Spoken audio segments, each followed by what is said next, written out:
hablar de territorio, hablar de habitante de frontera, pero también hablar de ciudadanos transfronterizos es quizás una de las experticias que desde la academia nos han permitido comprender lo que significa vivir en zona de frontera.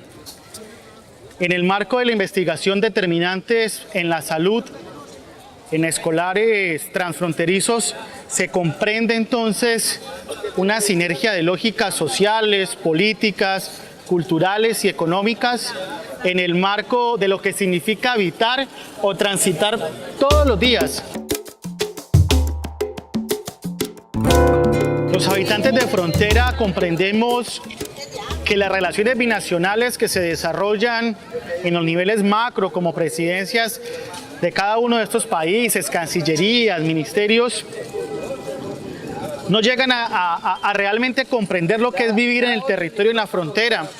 Hablar de Táchira y hablar de norte de Santander es hablar de familias completas y de generaciones y generaciones que han nacido del lado del puente hacia Venezuela o que han nacido en el territorio colombiano.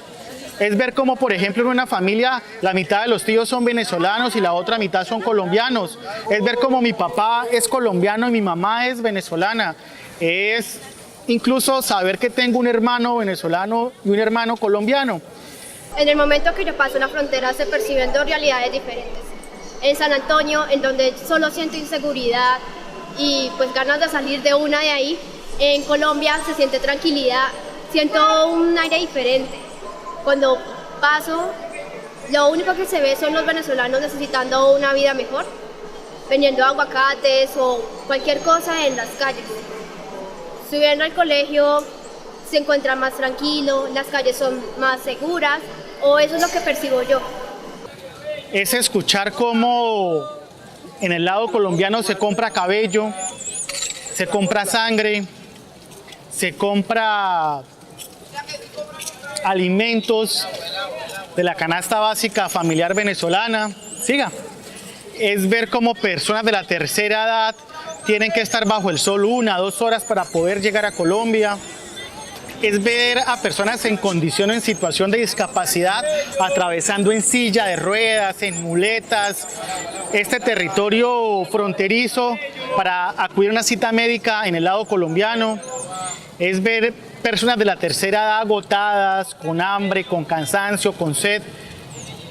20, 30 minutos transitar bajo este sol.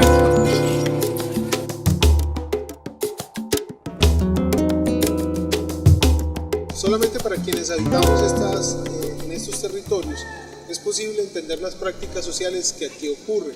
Sin embargo, esas prácticas sociales cambian constantemente por razones históricas, sociales, económicas, políticas.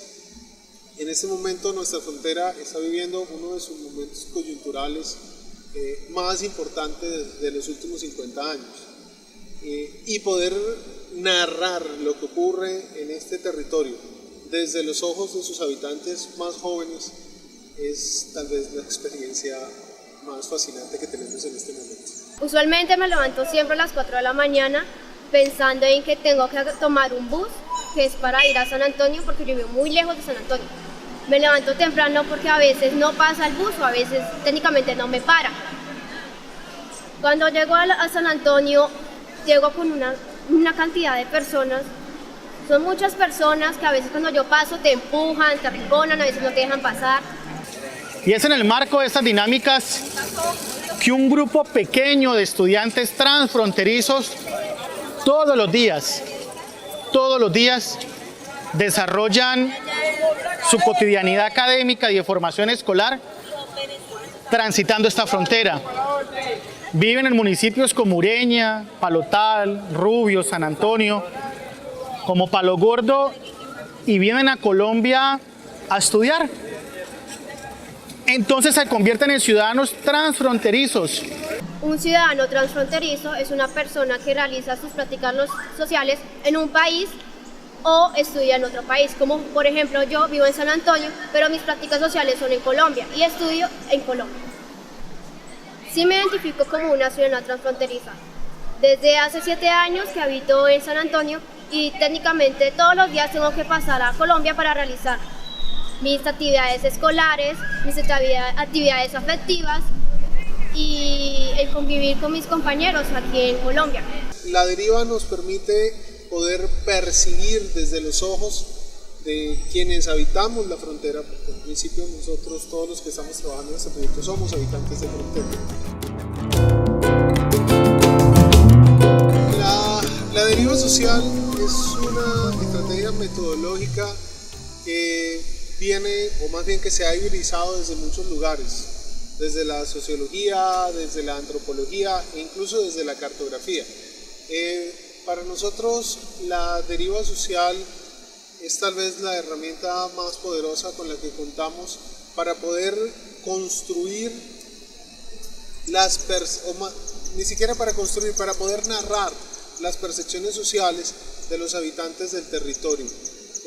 El territorio de frontera es un territorio funcional, de un lado, que depende de cómo los habitantes trabajan, devienen la naturaleza de ser ciudadanos fronterizos dentro de él, y de otro lugar es un no territorio, o sea, es un espacio donde las características de gobernanza y gobernabilidad son tan particulares que solamente las fronteras pueden ser comparadas entre sí.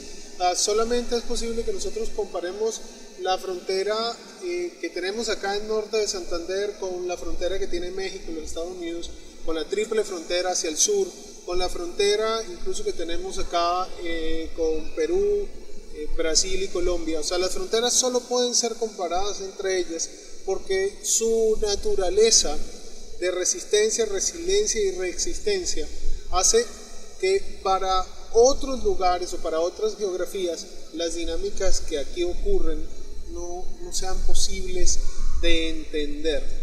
En el marco de la investigación de determinantes sociales para la salud en escolares transfronterizos, se han desarrollado diferentes líneas de investigación o de abordamiento de esta realidad fenomenológica. Pero uno de los enfoques que se quería priorizar en esta investigación era comprender la percepción del territorio, cómo reconocen y qué les significa a cada uno de estos niños y niñas el territorio. La gente que veo pasar todos los días no se encuentra muy feliz, porque ellos saben cómo están las cosas en su país. Los niños a veces duermen en la calle con sus padres, es lo que veo todos los días cuando paso para ir al colegio. Cuando ya paso la frontera, tomo el bus que me trae al colegio, a veces llego tarde, porque el bus tiene que esperar a muchos estudiantes.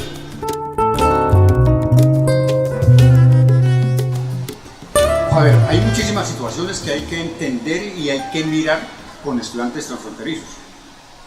Por ejemplo, si son exactamente extranjeros, si son extranjeros hijos de extranjeros, si son extranjeros menores de edad, si son extranjeros dentro de los menores de edad mayores, o sea, mayores de 14 años, si son hijos de padres colombianos, pero son niños extranjeros, si son niños que fueron o son desplazados por la violencia, si son niños que fueron sacados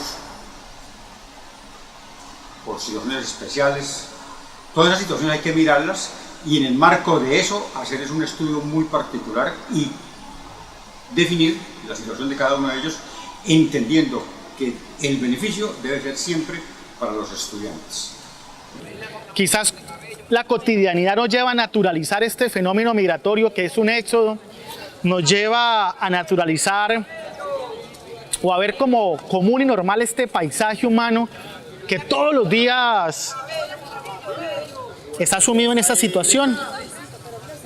Se habla de que más de 30.000 personas todos los días atraviesan este puente, la gran mayoría hacia el lado colombiano. Y es precisamente esa habitancia y ese paso transfronterizo lo que nos invitó a indagar y a investigar en el marco de los determinantes sociales para la salud en escolares transfronterizos, el abordamiento de diferentes fenómenos que repercuten en la calidad de la educación de estos niños. Tenemos bastantes retos, los retos importantes. El primero de ellos es la diferencia cultural de los jóvenes transfronterizos que viven una situación violenta a nivel sociopolítico. El segundo es la situación de los jóvenes de frontera que viven un entorno en el municipio, enmarcado por contextos también de violencia, de grupos armados, de venta de drogas, de propagación de enfermedades de alto costo como el SIDA. El segundo el reto importante es cómo lograr nivelar los jóvenes que vienen con las competencias académicas por debajo de las establecidas en Colombia para los niños y jóvenes de la misma edad que ellos en el sistema educativo. Cuando se les hace una evaluación inicial, generalmente no alcanzan las competencias mínimas establecidas y esto ha incidido en que en gran número de oportunidades tengamos que ubicarles en un nivel mucho más bajo anterior al que deberían estar. Otro reto es las condiciones socioeconómicas con las que ellos provienen, las carencias de recursos con los cuales adquirir lo mínimo para poder lograr un buen desarrollo de sus actividades académicas. Es la educación el motor más importante para transformar la sociedad. Es la educación el escenario a través del cual estos niños van a tener la oportunidad de desarrollarse a futuro como profesionales, como ciudadanos de bien que le aporten a sus entornos. En la naturaleza pública de la Universidad de Pamplona es necesario, de hecho no solamente es necesario, es fundamental, es una urgencia ontológica que la universidad brinde al contexto donde desarrolla sus actividades educativas posibilidades de transformación y acceso a los recursos de la cultura. En ese sentido, el tema de la interacción, de la proyección o de la responsabilidad social empresarial en las universidades tiene otro valor, tiene otro color, tiene otro carácter.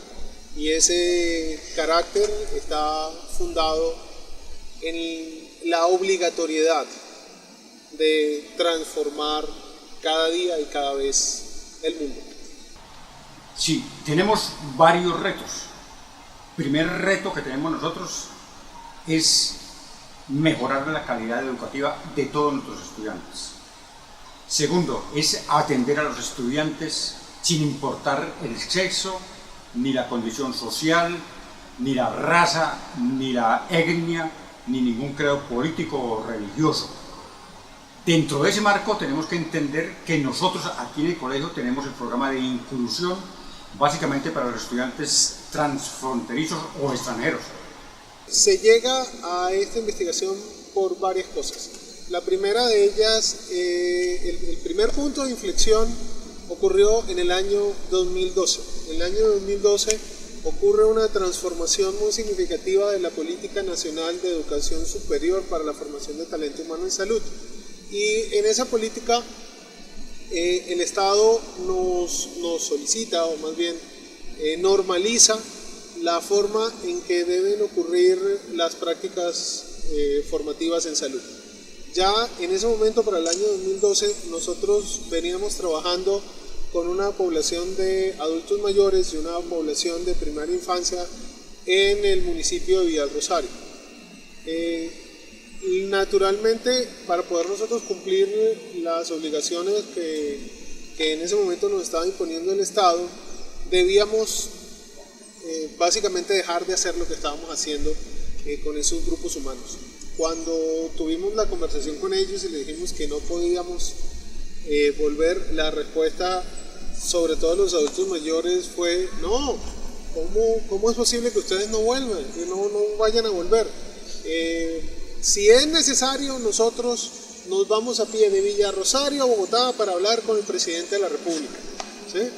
Y ellos incluso hicieron a mano una carta, ¿sí?, a quien puede interesar, de la necesidad que tenían de que estuviéramos trabajando con ellos.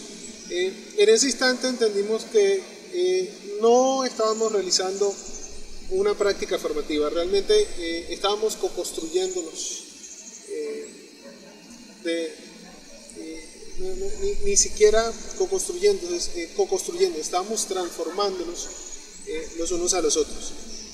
Es tan ver en esta frontera como personas con diversidad funcional o con alguna situación o condición de discapacidad tienen que afrontar 2-3 horas para poder pasar por esta frontera con temperaturas que oscilan entre los 33 a 38 grados centígrados, en un corredor humano que les afecta su condición y calidad de vida.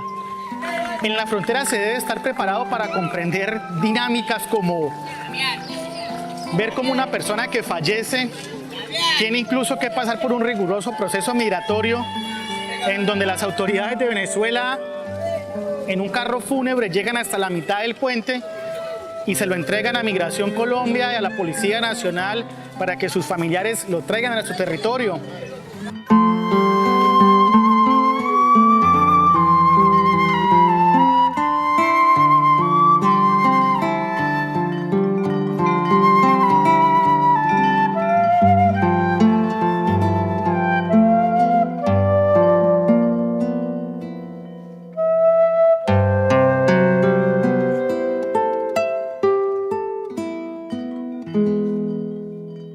Deixo